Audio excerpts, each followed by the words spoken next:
मुअज़्ज़ज़ व मुकर्रम सामिईन, अल्लाह रब्बुल इज़्ज़त जिस बंदे से मोहब्बत करता है उसको अपना नाम लेने की तौफीक देता है, और जब मोहब्बत में अल्लाह और बढ़ता है तो उसको मस्जिदों में हाजिर होने की तौफीक देता है। फिर अल्लाह ताला मोहब्बत में और ज्यादा बढ़ जाते हैं तो फिर उस बंदे को अपने घर बैतुल्लाह पर हाजिरी की तौफीक देते हैं। चूंकि बैतुल्लाह शरीफ जाना चाहे हज की गर्जों से हो चाहे उम्रे की गर्जों से हो,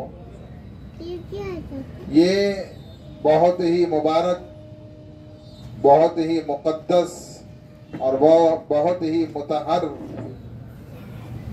सफर है।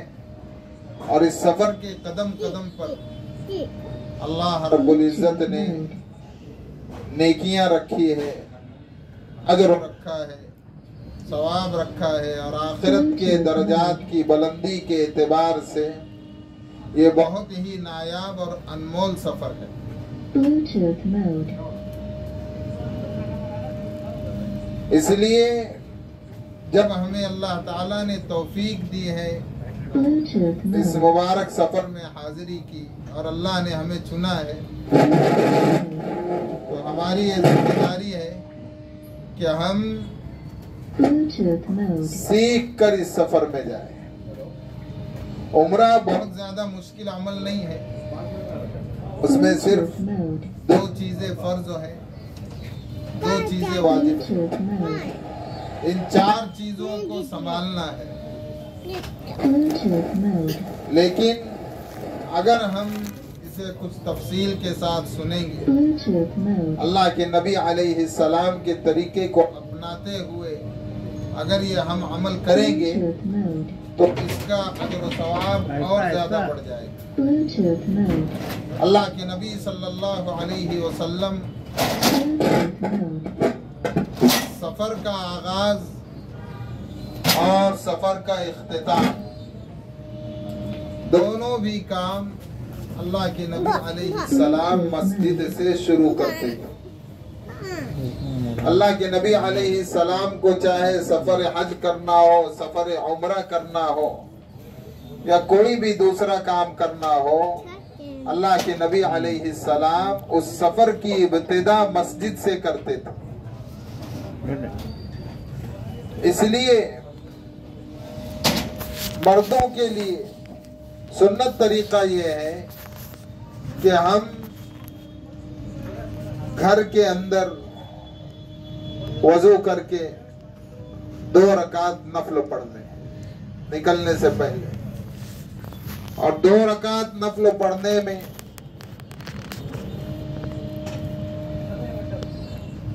पहली रकात में सूरह काफिरून, दूसरी रकात में सूरह इखलास पढ़े, और हो सके तो आयतुल कुर्सी, अल्लाहु ला इलाहा इल्ला हुवल हय्युल क़य्यूम, और सूरह कद्र, इन्ना अंज़लनाहु फी लैलतिल कद्र, इसको पढ़े। अल्लाह के नबी अलैहिस्सलाम की सुन्नत चूंकि मस्जिद से सफर की इब्तिदा करने की है, तो उसके बाद हम सारी तैयारी करके मस्जिद आ जाएं मर्दों के लिए, और मस्जिद में आकर के 2 रकात तहियतुल मस्जिद पढ़े। उसमें भी पहली रकात में सूरह काफिरून और दूसरी रकात के अंदर सूरह कद्र पढ़ना है, और उसके बाद में दूसरी रकात के अंदर सूरह इखलास पढ़ना है। काफिरून पहली रकात में, दूसरी रकात में सूरह फातिहा के बाद सूरह इखलास पढ़ना है और मस्जिद में ही दुआ करनी है। अगर हमें ये मालूम है कि हमारे घर के बाहर बहुत से रिश्तेदार, बहुत से दोस्त, बहुत से अजीज और अकारीब जमा है, तो फिर हम मस्जिद में दुआ न करते हुए घर के बाहर आ जाए। अब घर में नहीं जाना है अगर सुन्नत पर अमल करना है, और घर के बाहर फिर इज्तिमाई दुआ करें और अपने दोस्तों से, अपने अजीज व अकारिब से रुखसत हो। हदीस शरीफ में है अल्लाह के नबी अलैहिस्सलाम जब उम्रे के सफर पर निकलते या कोई भी सफर पर निकलते, तो जब घर वालों से रुखसत होते, करीबी रिश्तेदारों से रुखसत होते, तो एक दुआ पढ़ा करते थे, अस्तौदिउकुमुल्लाह अल्लज़ी ला तज़ीउ वदाइउहु, कि मैं तुम्हें उस अल्लाह की हिफाजत में देता हूँ, उस अल्लाह के सुपुर्द करता हूँ कि जिसके सुपुर्द की हुई कोई भी चीज कभी जाय नहीं होती। तो फरमाया कि इसके सफर से वापस आने तक अल्लाह ताला इसके अहलो अयाल की, इसकी माल की, उनके दीन और ईमान की, उनकी इज्जत और आबरू की हिफाजत अल्लाह खुद करेगा। तो ये तो घर वालों और रिश्तेदारों को दुआ देने का तरीका है। और दोस्तों को अल्लाह के नबी अलैहिस्सलाम ये दुआ देते थे, अस्तौदिउकुमुल्लाह दीनकुम व ईमानकुम व खवातीम अमालिकुम, कि मैं तुम्हारे दीन को, तुम्हारे ईमान को और तुम्हारे अमाल के अंजाम को अल्लाह के सुपुर्द करता हूँ। बाज़ रिवायात में ईमानकुम की जगह अमानतिकुम का लफ्ज भी इस्तेमाल हुआ कि मैं तुम्हारे दीन को, तुम्हारे अमानतों को और तुम्हारे अमाल के नतीजे को अल्लाह के सुपुर्द करता हूँ। तो अब अगर अरबी याद नहीं है, उर्दू में कह सकते हैं। अभी तक हमने उम्र शुरू नहीं किया है, वरना आप ये दुआएं सुनकर घबरा जाएंगे कि भाई ये इतनी डिटेल और इतनी तफसील। ये इसलिए बता रहा हूँ कि इसमें से जो याद रहे उन सुन्नतों को आपको अपनाना है। अब यहाँ से जब आप घर से निकले हैं, तो चूंकि हमने मर्दों ने मस्जिद में तहियतुल मस्जिद 2 रकात पढ़कर आई है, तो अब घर नहीं जाना है। घर के बाहर अगर लोग जमाए दुआ कर ली, तो अब गोया मस्जिद ही से उनका सफर शुरू हो रहा है।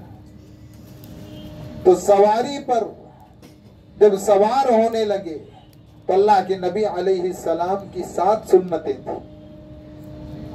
आप सल्लल्लाहु अलैहि वसल्लम बिस्मिल्लाह कहकर सीधा पैर सवारी के ऊपर रखते, और जब अपनी सीट पर बैठ जाते तो अल्हम्दुलिल्लाह कहते। फिर उसके बाद में तीसरी सुन्नत, अल्लाह के नबी अलैहिस्सलाम ये दुआ पढ़ते जो आम तौर पर मसनून दुआओं की किताब में भी है, कुरान मजीद की भी आयत है, सुब्हानल्लज़ी सख्खर लना हाज़ा वमा कुन्ना लहू मुक़रिनीन व इन्ना इला रब्बिना लमुनक़लिबून। फिर अल्लाह के नबी अलैहिस्सलाम 3 मर्तबा अल्हम्दुलिल्लाह अल्हम्दुलिल्लाह अल्हम्दुलिल्लाह कहते। फिर 3 मर्तबा कहते अल्लाहु अकबर अल्लाहु अकबर अल्लाहु अकबर। और उसके बाद अल्लाह के नबी अलैहिस्सलाम ये इस्तिग़फ़ार पढ़ा करते थे, सुब्हानका इन्नी ज़लमतु नफ्सी फ़ग़फ़िर ली फ़इन्नहु ला यग़फ़िरुज़्ज़ुनूबा इल्ला अंता। और बाद रिवायात में ये भी बात आई है, अल्लाहुम्मा इन्नी ज़लमतु नफ्सी ज़ुल्मन कसीरन वला यग़फ़िरुज़्ज़ुनूबा इल्ला अंता फ़ग़फ़िर ली मग़फ़िरतम मिन इंदिका वरहमनी इन्नका अंतल गफूरुर रहीम, जो हम नमाज के आखिर में कायदा अखीरा में पढ़ा करते हैं। ये हो गई 6 सुन्नतें कि कदम रखे सीधा बिस्मिल्लाह पढ़कर, 1 सीट पर बैठकर अल्हम्दुलिल्लाह कहे, 2 सुब्हानल्लज़ी सख्खर लना ये दुआ पढ़े 3, फिर 3 मर्तबा अल्हम्दुलिल्लाह कहे ये 4, फिर उसके बाद में 3 मर्तबा अल्लाहु अकबर कहे ये 5, फिर सुब्हानक इन्नी ज़लमतु नफ्सी फग़फिरली फ़इन्नहु ला यग़फिरुज़्ज़ुनूब इल्ला अंत ये 6, और 7वीं सुन्नत अल्लाह की नबी अलैहिस्सलाम की ये है कि उसके बाद आप सल्लल्लाहु अलैहि वसल्लम आसमान की तरफ देखकर मुस्कुराते कि अल्लाह हम तो बहुत कमजोर है, जिस गाड़ी पर हम सवार है वो हमसे मजबूत है, लेकिन ये आपका फजल है कि आपने इस गाड़ी को हमारे ताबे कर दिया। उसके बाद में हम अपने सफर पर चलेंगे, बंबई पहुंचेंगे, एयरपोर्ट पर उतरेंगे, एयरपोर्ट पर उतर करके जब टिकट हाथ में मिल जाए फिर वेटिंग हॉल में पहुंचते हैं, जहां कम से कम आधा पौन घंटा रुकना पड़ता है।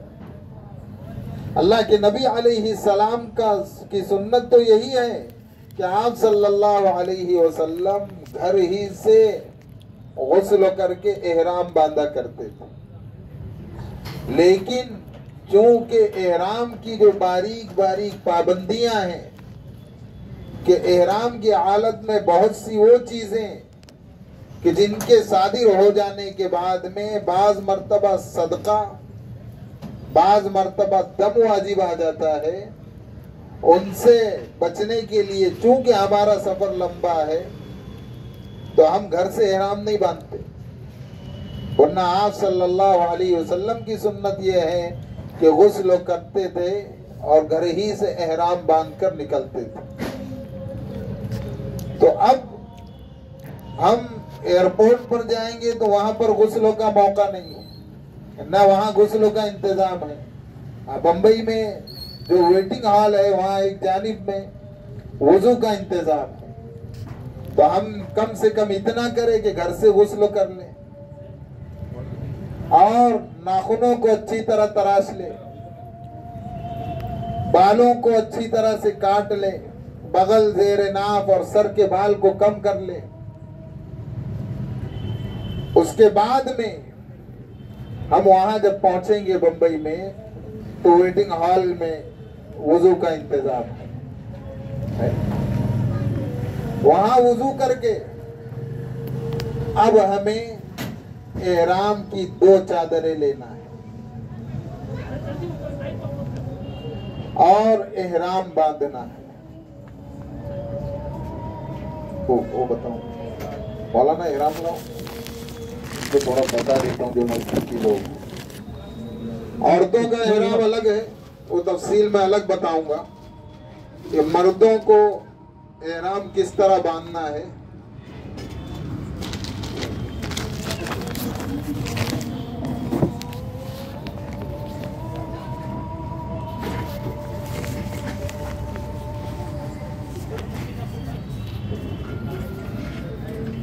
तो बगैर सिली हुई चादरें एहराम के अंदर मर्दों के लिए, एक से तहबंद बंधेगा और दूसरी ऊपर से ओढ़ी जाएंगी कांधे पर से।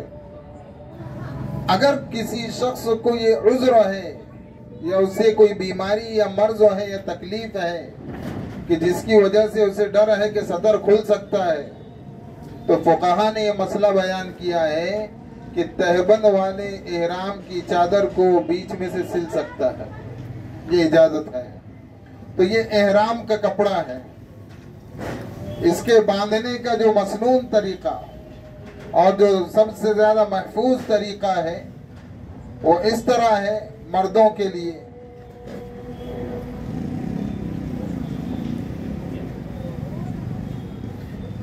कि ये इस चादर को हम यहां ले लें,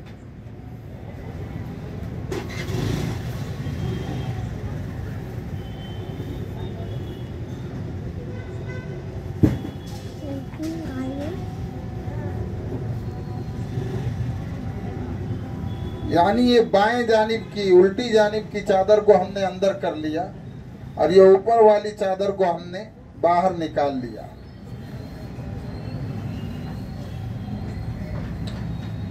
ये तरीका समझ गए आप लोग। उसके बाद में इस चादर को इस तरफ से यहां लगाकर इस तरह कर लेंगे और इसको यहां लपेट देंगे। अब लपेटने की सूरत में आप देखिए कि ये इतना मजबूत है कि किसी का पैर भी पड़ जाए तो ये खुलेगा नहीं। आप पैर फैला सकते हैं, इसमें आपका सतर नहीं खुलेगा।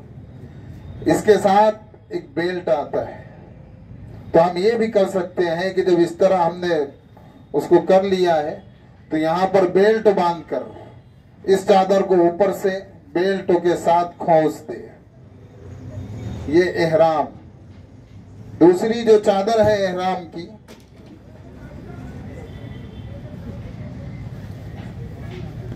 पहनती हूँ।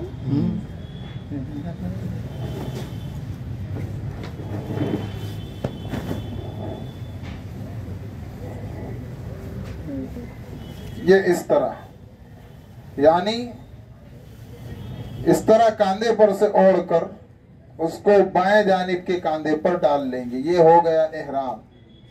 लेकिन एहराम बांधने के बाद एयरपोर्ट पर हमें 2 रकात एहराम की नफल नमाज पढ़ना है।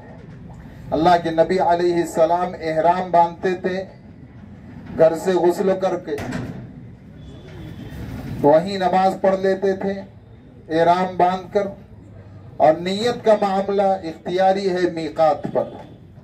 तो ये हमने एहराम बांध लिया। अब 2 रकात हमें नफल पढ़ना रहेंगी वेटिंग हॉल में। तो 2 रकात जब नफल पढ़ेंगे एहराम की नियत से, तो नफल के वक्त में इस एहराम को हम सर पर डालकर इस तरह ढांप लेंगे। और जैसे ही 2 रकात नमाज हो गई तो सर से इसको हटा लेंगे। यहां तक समझ में आ गया आपको एहराम बांधने का तरीका। और अगर किसी को कोई तरीका मालूम हो मजबूत, वो उस तरह बांध सकता है। लेकिन जो मसनून और उलमा का जो तरीका है उस तर्ज पर मैंने आपको बांध कर बता दिया।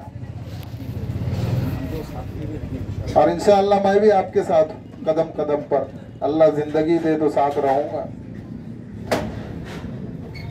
अल्लाह के नबी अलैहिस्सलाम एहराम बांध लेने के बाद में ये दुआ पढ़ते थे, अल्लाहुम्मा इन्नी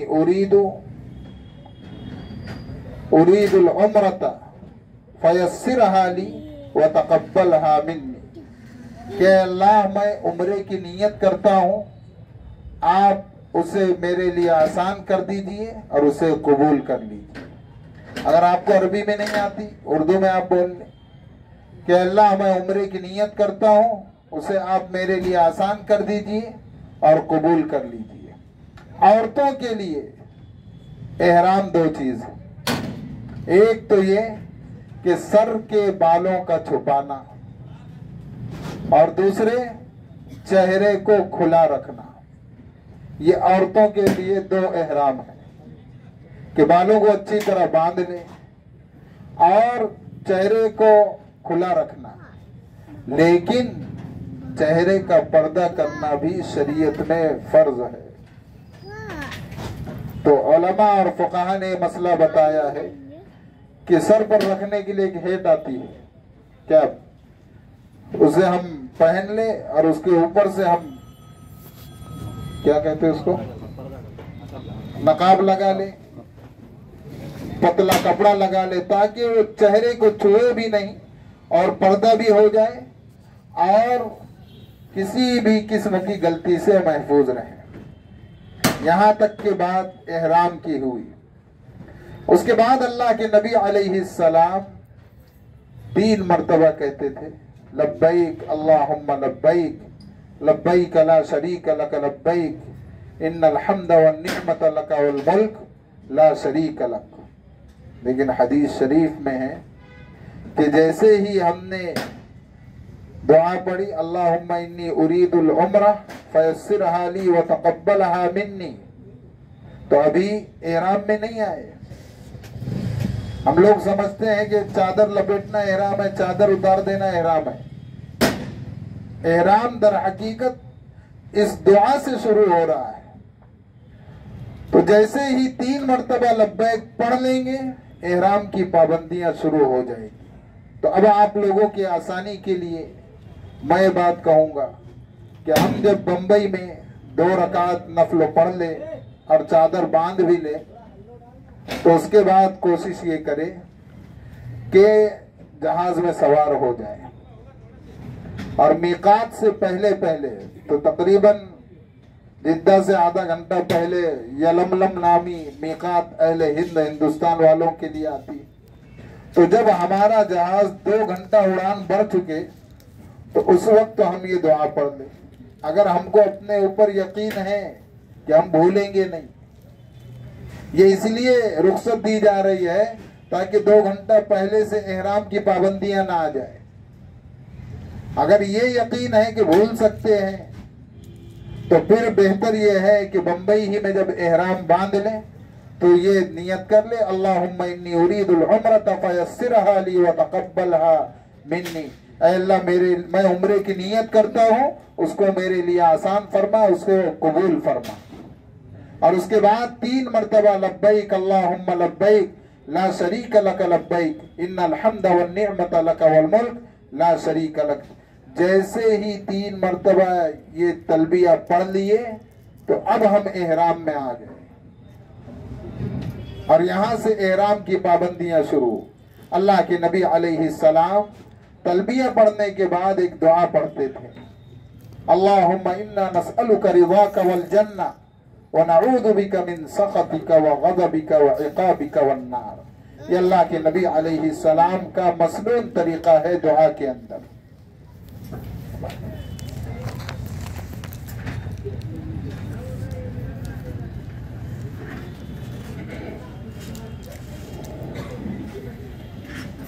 आप सल्लल्लाहु अलैहि वसल्लम की एक सुन्नत और थी कि आप सल्लल्लाहु अलैहि वसल्लम घर से सफर शुरू करने से पहले ही कुछ सदका भी निकाल दिया करते थे कि सदका बलाओं को टालता है और मुसीबतों को आसान भी करता है।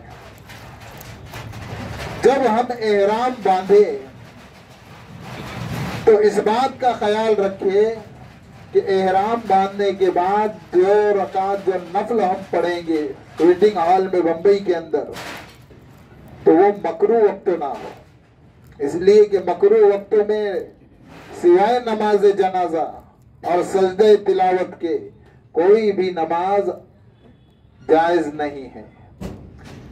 और इसी तरह असर के बाद का भी वक्त ना हो और फजर के बाद का भी वक्त ना हो कि इन दोनों औकात में भी नफल नमाज का पढ़ना बना है। एहराम बांधने के बाद जो नफल नमाज पढ़ी जाएंगी उसके अंदर पहली रकात में सूरह काफिरून सूरह फातिहा के बाद पढ़ेंगे और दूसरी रकात में सूरह इखलास पढ़ा जाएगा। अब जब हमने नियत कर ली तो हुक्म यह है कि हज करने वाले के लिए या उम्रा करने वाले के लिए जरूरी है कि वो ज्यादा से ज्यादा तलबिया पढ़े, यानी ये पढ़ता रहे लब्बैक अल्लाहुम्मा लब्बैक लब्बैक ला शरीक लक लब्बैक, क्या है मेरे रब मैं हाजिर हूँ जिसके सिवा जिसकी जात और सिफात में कोई उसका शरीक नहीं, उसी के लिए बादशाहत है और उसी के लिए तमाम तारीफें हैं। तो ये तलबिया बार बार पढ़ना है। तो उम्रे के अंदर जो 2 फर्ज है, पहला फर्ज एहराम का बांधना, तो वो हमने अभी बताया कि एहराम बांधने का मतलब क्या है।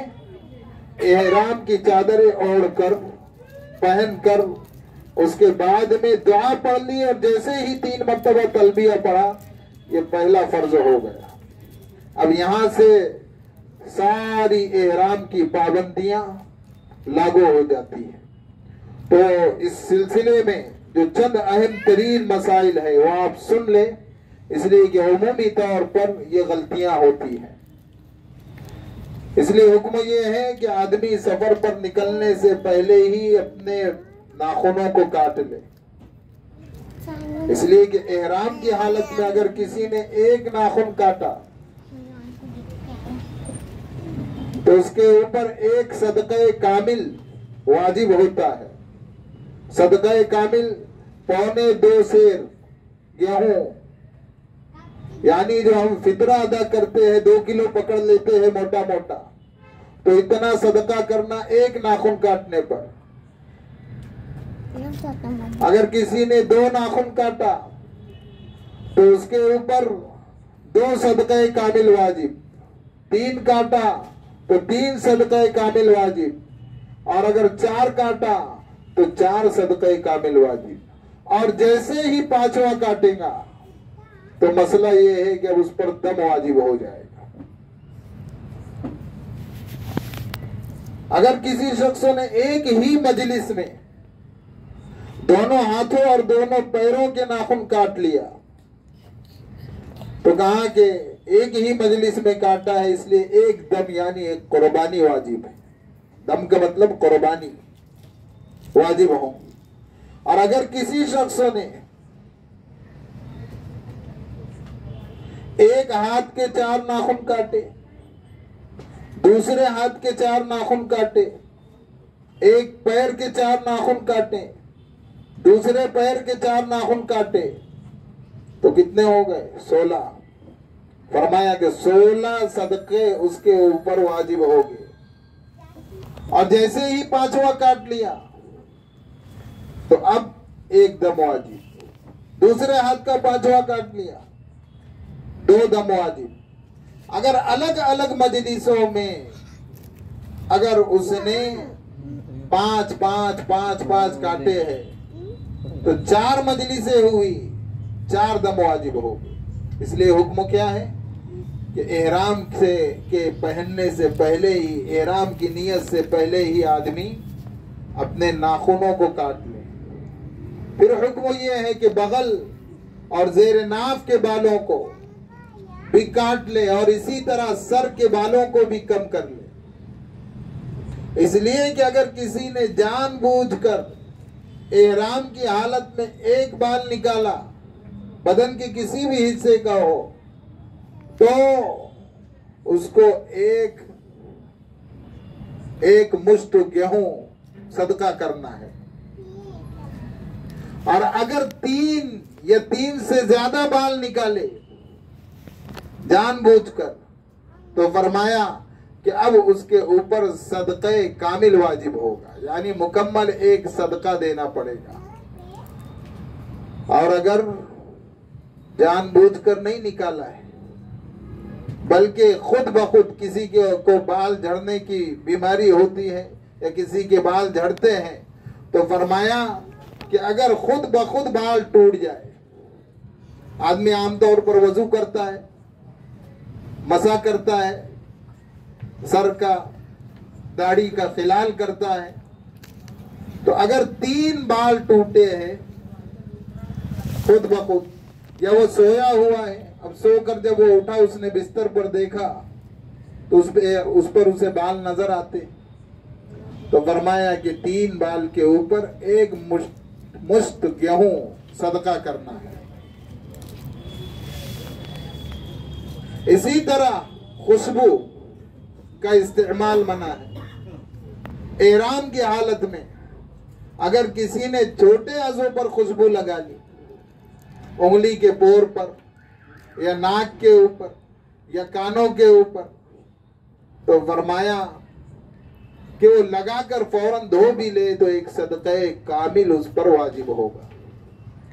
लेकिन अगर किसी ने बड़े अज़ों पर खुशबू लगाई, मसलन हाथ के ऊपर या हाथ के ऊपर यूं फेर दिया, या फिर सीने के ऊपर या रान के ऊपर, तो फरमाया कि बड़ा अज़्व है, बड़ी जगह है, तो एक बार लगाने पर एकदम वाजिब होगा। हम जब प्लेन में बैठते हैं तो उमूमी तौर पर वहां पर जो टिश्यू दिया जाता है, जो पैकेट में आता है, उसमें खुशबू होती है। तो एहतियातन हम अपने पास से यहाँ जो सादे टिश्यू पेपर मिलते हैं वो लेकर जाए ताकि हमारे हाथों में खुशबू न लगे। तो ये मैं मसाइल बारीकी से इसलिए बता रहा हूं, इसमें से आप याद रख लो, वरना देखिए उम्र बहुत आसान है। यहां से निकले, चादर लपेटे और उसके बाद में हमने नियत पढ़ ली, तलबिया पढ़ ली, एक फर्ज अदा हो गया। 4 चीजों का नाम उम्रा है। औरतों के लिए बेहतर तरीका यह है कि वो अपने सरों के बालों को अच्छी तरह से बांध ले, लपेट ले, ताकि बाल झड़ने ना पाए, गिरने ना पाए। और ऐसे भी अल्लाह के नबी अलैहि सलाम का हुक्म यह है कि जब तुम सफर कर रहे हो तो सफर करने में तुम हमारे तरीके को पूरी तरह अपनाओ, क्योंकि अगर बाल झड़ेंगे तो भी तुम्हारे ऊपर एक चीज वाजिब होगी, चाहे वो कसदन हो या बिला कसद। और झड़ना तो बिला कसद होता है।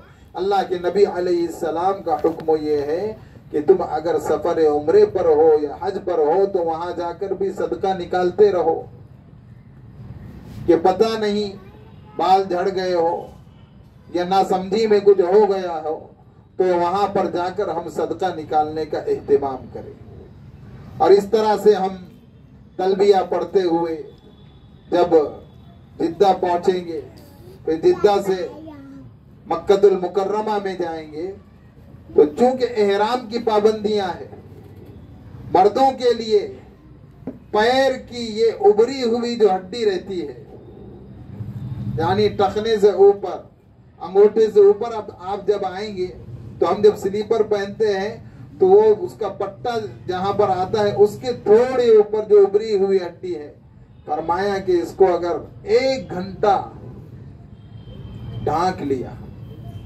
1 घंटा, तो 1 सदक़े कामिल, या उससे कम ढाका है तो 1 सदक़े कामिल।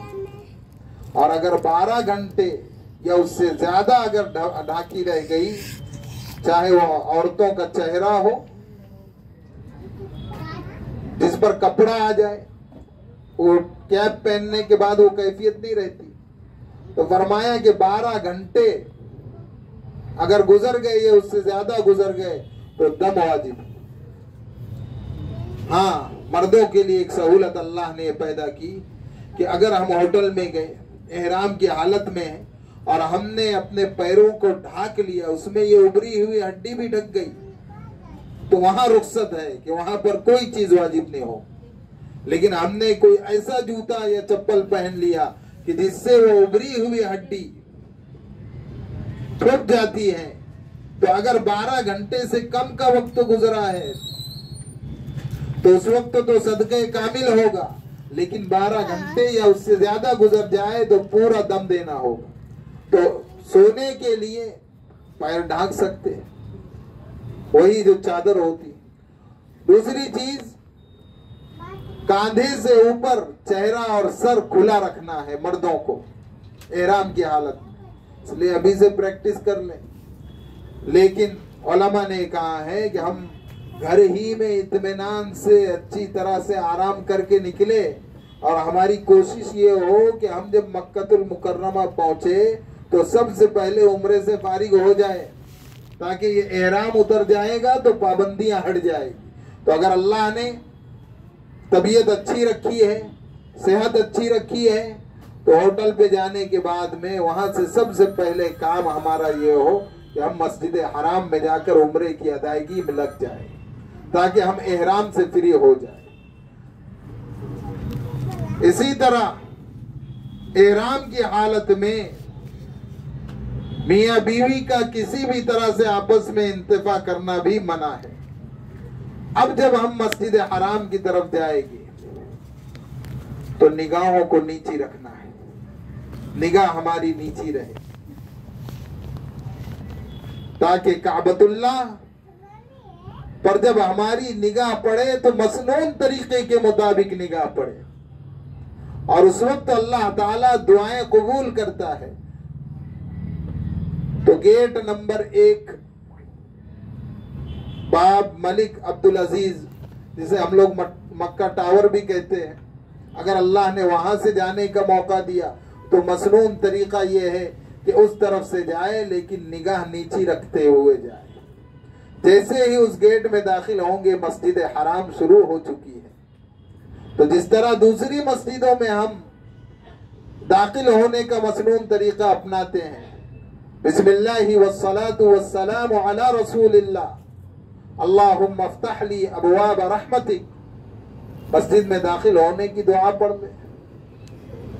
अगर अरबी में नहीं आती उर्दू में बोल दे, अल्लाह के नाम से मैं मस्जिद में दाखिल होता हूँ या होती हूँ, ऐ अल्लाह अपनी रहमत के दरवाजे को खोल दे। और उलमा ने लिखा है कि साथ ही इत्तिकाफ की भी नीयत कर ले, बिस्मिल्लाहि दखलतु व अलैहि तवक्कलतु व नवैतु सुन्नतल इत्तिकाफ, कि मैं अल्लाह के नाम से दाखिल होता हूँ अल्लाह के घर मस्जिद हराम में और उसी पर भरोसा करता हूँ और मैं मसनून इत्तिकाफ की नीयत करता हूँ। फरमाया कि जब तक मस्जिद हराम में रहेगा नफल इत्तिकाफ का भी सवाब मिलता रहेगा। मस्जिद हराम में जब आप दाखिल होंगे तो नीचे मताफ है, यानी काबे के आसपास की जो जगह है, ये जगह ये मताफ कहलाती है। ये पूरा हिस्सा मताफ है, ये जो दो लाइन दिख रही है काबे के आसपास, और इस तरफ इमारत बनी हुई है, उस तरफ से भी चारों तरफ इमारत। तो जैसे ही आप सीढ़ियों को उतरकर मताफ में दाखिल होगे तो ये जो मकाम इब्राहिम है, इसके पीछे, मकाम इब्राहिम के पीछे इस तरफ के हिस्से में, यानी हमने यहां से दाखिल हुए सीढ़ियां उतर करके, सामने मकाम इब्राहिम और उसके सामने काबतुल्लाह है।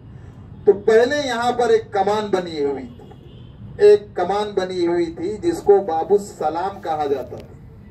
अल्लाह के नबी जनाब मोहम्मदुर रसूलुल्लाह सल्लल्लाहु अलैहि वसल्लम जब भी हरम में दाखिल होते उम्रे की नीयत से या दूसरे और भी हज के मौके पर, आप सल्लल्लाहु अलैहि वसल्लम बाबुस सलाम से जाते थे। तो अब वो कमान तो बाकी नहीं रही। अगर आप पुरानी तस्वीरों में देखेंगे तो वहां कमान बनी थी जो मकाम इब्राहिम से पहले थी। तो फरमाया कि जैसे ही उस कमान से दाखिल हो, अब अचानक अपनी नजरों को उठा ले काबे की तरफ। ये हमने काबे की तरफ देखा, लेकिन चूंकि अल्लाह ने पहुंचाया, अल्लाह ने हमें चुना है, तो बाज मर्तबा अल्लाह के घर की हैबत और ईमान की वो कैफियत होती है कि हम यहां से सैकड़ों दुआएं करके जाए, उस जगह पर जाकर सिर्फ आंखों से आंसू टपकते हैं, सारी दुआएं जबान से भी हट जाती है, बस बंदा अल्लाह से जुड़ जाता है। तो फरमाया है कि कुछ देर तवक्कुफ कर ले, पहली नजर पड़ेगी। लोगों ने मशहूर करके रखे हैं कि पहली नजर की हर दुआ कबूल, ये मशहूर है, गलत बात है। अल्लाह के नबी अलैहि सलाम ने फरमाया कि चाहे किसी का पहला सफर हो या दूसरा हो, वो पहली मर्तबा जा रहा हो या 10 मर्तबा जाए, अल्लाह के घर के अंदर अल्लाह ने वो अजमत रखी है कि जितनी मर्तबा वो जाकर पहली नजर डालेगा, सिर्फ नजर डालने के बाद हटाएगा, उस वक्त की सारी दुआएं कबूल है। सिर्फ पहली नजर लोग बोलते। अब जैसे ही काबे की तरफ नजर पड़ी तो एक कैफियत तारी होगी, आंसू बहते रहेंगे। अब जैसे ही अल्लाह ने अगर याद दिला दिया तो अल्लाह के नबी अलैहि सलाम 3 मर्तबा तकबीर कहते थे काबे को देखकर, अल्लाहु अकबर, अल्लाहु अकबर, अल्लाहु अकबर। उसके बाद में अल्लाह के नबी अलैहि सलाम तहलील कहते थे, ला इलाहा इल्लल्लाह। 3 मर्तबा अल्लाहु अकबर और 1 मर्तबा तहलील, ला इलाहा इल्लल्लाह। ये मसनून तरीका है। फिर अल्लाह के नबी अलैहि सलाम फौरन ये दुआ पढ़ते थे, अल्लाहुम्मा अंतस सलाम व मिनकस सलाम तबारकत रब्बना व तआलैत या ज़ल जलाली वल इकराम। ये दुआ अल्लाह के नबी अलैहि सलाम पढ़ते थे। अब क्योंकि दुआ की कबूलियत का वक्त है, तो जितना हो सके मांगे, हर हर कदम पर अल्लाह दुआएं सुनता है। तो अभी हमें आगे नहीं जाना है, वहीं खड़े खड़े हम दुआ मांगे अपने लिए, अपनी आखिरत के लिए, अपने नस्लों के आखिरत के लिए, दुनिया के लिए। अल्लाह से हिदायत की दुआ अपने लिए, अपनी नस्लों के लिए, पूरी उम्मत के लिए मांगे। मग़फ़िरत की दुआएं मांगे, आखिरत के मुतालिक जो मांग सकते हैं। कोई खास दुआ का हुक्म नहीं है। सुन्नत यह है कि काबे पर नजर पड़ते ही 3 मरतबा तकबीर कहे, तहलील कहे, उसके बाद अल्लाहुम्मा अंतस सलाम व मिनकस सलाम कहे। ये मसनून दुआओं की किताब में आपको मिल जाएंगे। और नहीं अगर कुछ कह सकते हैं तो उर्दू में जो मांग सकते हैं मांगो, अरबी की शर्तों ने अल्लाह दिल की सुनता है। जो मांगना है मांगो, अल्लाह से अपनी आखिरत के लिए भी मांगो कि आज अल्लाह ही की ताकत थी, अल्लाह ही की दी हुई इस्तिदाद थी कि उसने हमें पहुंचाया, हम इस काबिल नहीं थे। मांगते रहो। उसके बाद में हम आएंगे हजर अस्वद के पास। ये काबे का दरवाजा है, यहां से हम दाखिल हुए। लेकिन एक बात मैं कह दूं कि वो जो बाबू सलाम का मैंने तज़किरा किया, हाँ वो तो कमान अभी नहीं रही, लेकिन बाबू सलाम जहां था वहां तक जाने में भीड़ बहुत हो जाती। तो जैसे ही आप सीढ़ियों से उतरकर मताफ में आ जाए, इस हिस्से में जैसे ही आ जाएंगे, यहां से हम लोगों का दाखिला अगर हो रहा है तो और काबे सर उठाए, काबे पर नजर पड़ते, वहीं से दुआएं शुरू करते।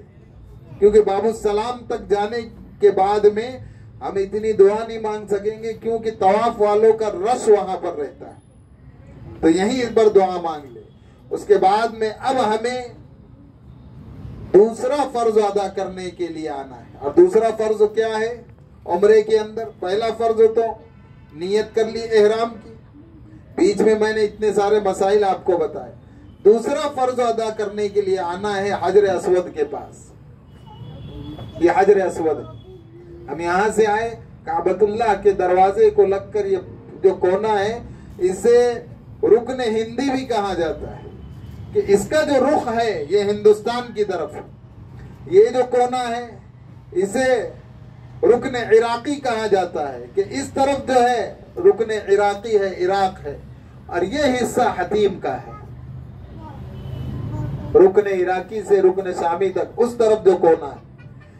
हतीम क्या है आप ये समझ लो, काबतुल्लाह का ही हिस्सा है। काबतुल्लाह की तामीर पहले यहां तक थी, हतीम भी उसमें शामिल था।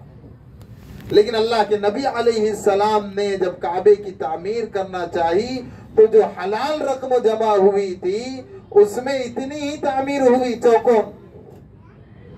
और यहां पर तामीर के लिए हलाल रकम थी नहीं, हराम का तो वहां सवाल ही नहीं। और ये अल्लाह की नेमत है उम्मत के लिए कि आप और मैं, मुझ जैसे लोग अगर काबे के अंदर जाना चाहे तो वो बंद है, वो गवर्नमेंट के हाथ में, हुकूमत के हाथ में। वो अपने एतबार से अंदर दाखिल भी होते हैं, जिसको दाखिल करना है करते हैं। लेकिन अल्लाह ने अपने हबीब अलैहिस्सलाम के सदके में इस उम्मत के लिए ये हतीम का जो हिस्सा है ये दर हकीकत काबे ही का है। अगर अल्लाह के नबी अलैहिस्सलाम के पास हलाल पैसे और रकम होती तो ये भी अंदर हो जाता, ये छोड़ दिया। इसके अंदर 2 रकात पढ़ना बहुत ज्यादा फजीलत वाला। और काबे ये हतीम के ऊपर ही ये जो हम लोग कहते हैं क्या कहते हैं इसको, मिजाबे रहमत तो है, हम क्या कहते हैं परनाला। अपनी जबान में क्या बोलते, गौटी में परनाला ही बोलते, क्या पन्नाल बोलते ना भाई, अपनी जबान में बोलो। इसके नीचे आकर के काबे की दीवार से सीने को चिमटा कर जो दुआ मांगी जाएंगी कबूल होगी। ये काबे के अंदर है, काबे का हिस्सा। और अल्लामा कुर्दी रहमतुल्लाह अलैह ने तारीख मक्का में लिखा है कि हतीम के अंदर हजरत इस्माइल और हजरत हाजिरा की कब्र है, इस हिस्से में वो दफन है। और रुकने हिंदी से लेकर मकाम इब्राहिम के दरमियान में 4 नबियों की कब्रें, और रुकने यमानी से लेकर रुकने हिंदी तक के 70 नबियों की कब्रें। ये साथ में बता रहा हूं मैं तारीख। तो अब हम यहां आ गए हजर अस्वद के सामने।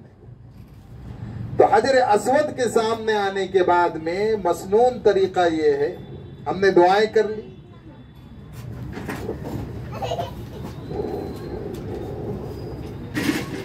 आप जरा ध्यान दीजिए, औरतें भी और मर्द हजरात भी, ये जो हजर अस्वद का हिस्सा है, तो इसके इस जानिब ये तो दरवाजा हुआ, ये जो बर्तन लगा हुआ है बीच में हजर अस्वद है, लेफ्ट जानिब में हमारा सीधा मोंडा आ जाए, ये इस हिस्से में हजर अस्वद से हट जाए, हमारा सीधा मोंडा इस तरफ आ जाए। यहां पर आप खड़े रह करके सबसे पहले तो इस्तिकबाल करेंगे। और इस्तिकबाल क्या है? इस्तिकबाल से पहले आपको दुआ पढ़ना है, अल्लाहुम्मा इन्नी उरीदु तवाफ बैतिकल हराम सबअतु अशवातिन फयस्सिरहु ली व तक़ब्बलहु मिन्नी। बहुत सारे हमारे साथी क्या करते हैं कि रुकने यमानी से आगे बढ़ते हैं, यहाँ दरमियान में ही बिस्मिल्लाह अल्लाह अकबर शुरू कर देते, लेकिन नियत करने की जो असल जगह है वो हजर अस्वद जिस बर्तन में फिट है, एक हजर अस्वद काला, इस तरफ के हिस्से में हमारा ये सीधा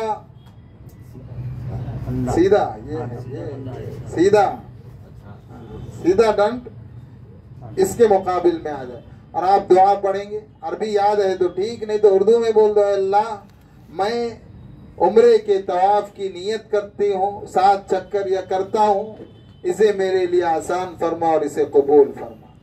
फिर जब ये कर लिए तो आप हजर अस्वद के सामने आ जाए। हजर अस्वद के सामने जब आ जाएंगे, यानी थोड़ा सरक गए तो आपका सीना हजर अस्वद के सामने आ गया, तो हुक्म ये है कि हजर अस्वद के सामने आकर कानों तक हाथ उठाए, जिस तरह से नमाज में हम उठाते हैं, इसको कहते हैं इस्तिकबाल, और कहे बिस्मिल्लाह अल्लाहु अकबर ला इलाहा इल्लल्लाह वलिल्लाहिल हम्द, ये पढ़ ले, फिर हाथ छोड़ दे। फिर उसके बाद में अब हम हजर अस्वद को बोसा ले। इसे बोसा लेने को हजर अस्वद के इस्तिलाम कहा जाता है। अल्लाह के नबी अलैहिस्सलाम के 4 तरीके हैं इस्तिलाम के। पहला तरीका, चलने दो ना, पहला तरीका ये है कि बराह रास्त होठों से हजर अस्वद को बोसा लिया जाए। दूसरा तरीका ये है कि हाथ लगा करके हाथों को चूम लिया जाए। तीसरा तरीका ये है, अल्लाह के नबी अलैहिस्सलाम ने जब सुलह हुदैबिया का मौका आया और मकाम हुदैबिया पर पहुंचकर कुफ्फार के साथ सुलह हुई और अहदनामे में ये बात लिखी गई कि आप इस साल वापस चले जाएंगे, मक्का में उम्रे के लिए नहीं आएंगे, आइंदा साल आएंगे और सिर्फ 3 दिन में वापस चले जाएंगे।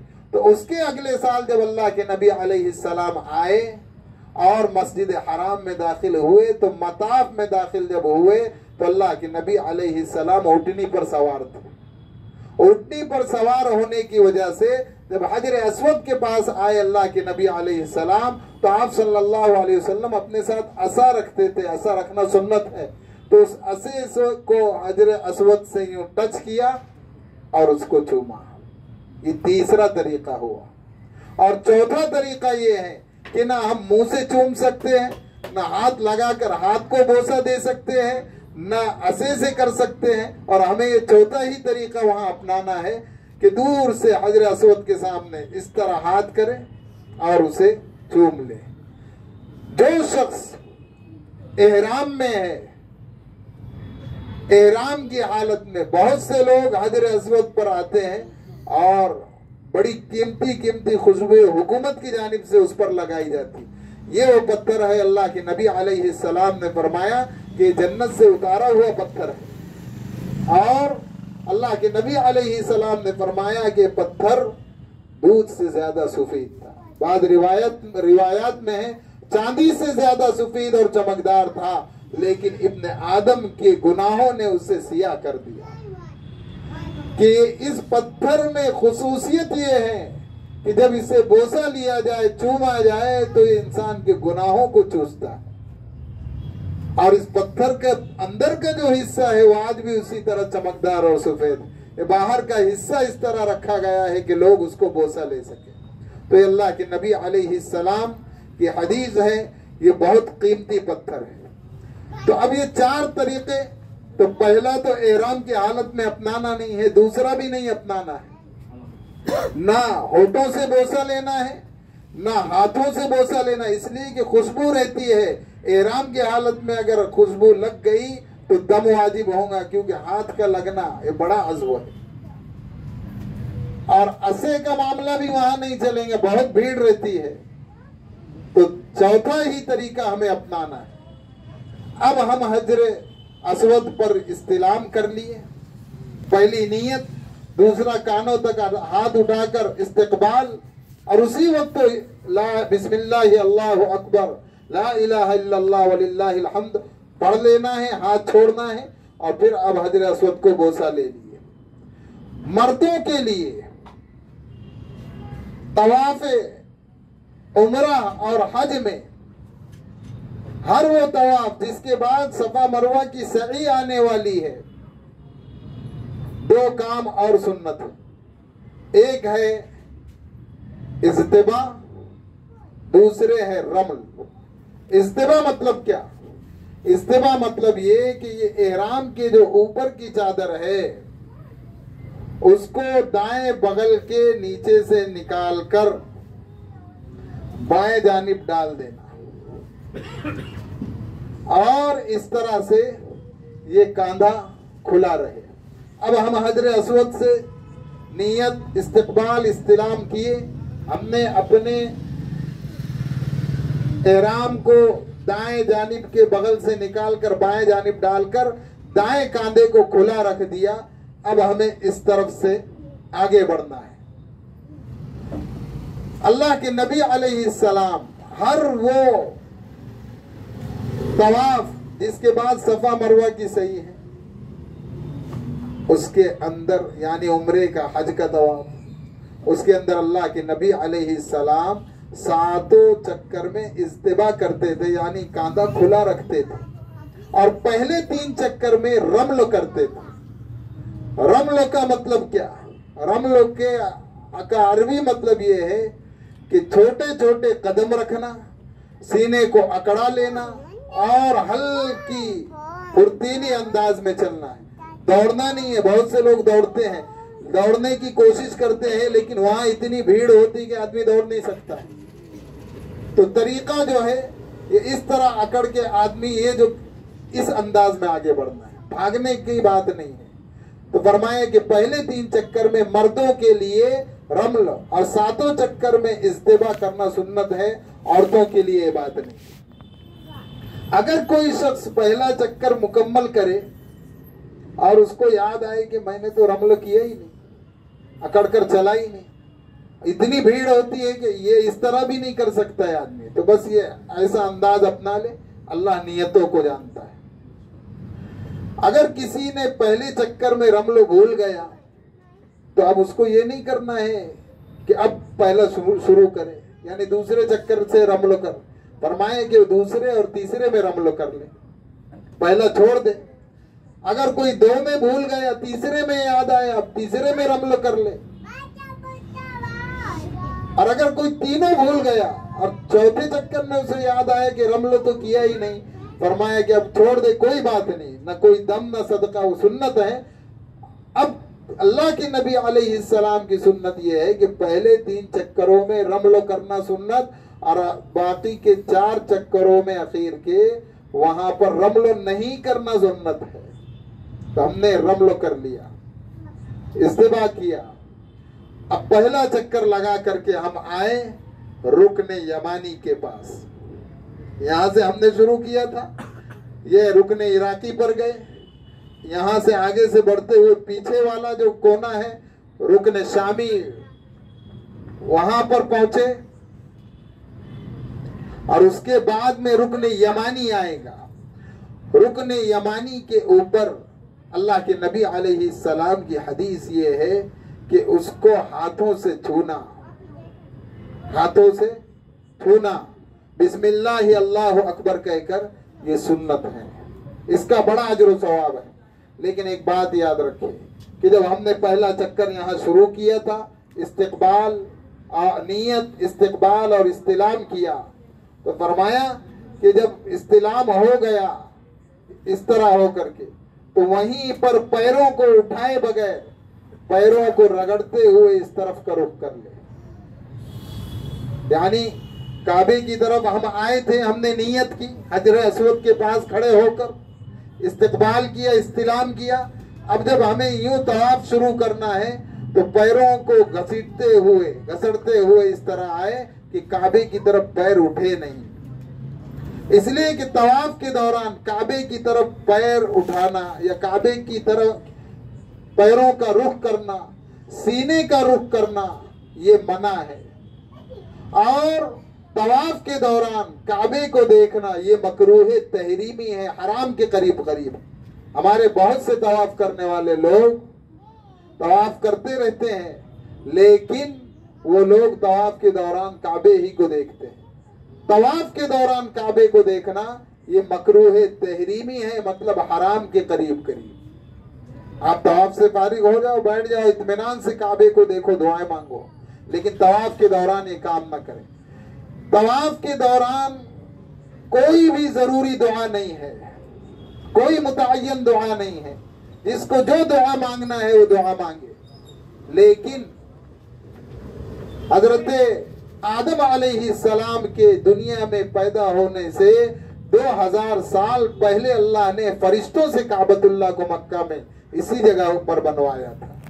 तो हजरत आदम अलैहिस्सलाम ने फरिश्तों से पूछा कि तुम क्या करते थे? उन्होंने कहा कि जब हम हजर अस्वद से आगे बढ़ते तो तीसरा कलमा सुबहान अल्लाह वल्हम्दुलिल्लाह वला इलाहा इल्लल्लाह वल्लाहु अकबर वलिल्लाहिल हम्द ये पढ़ते थे।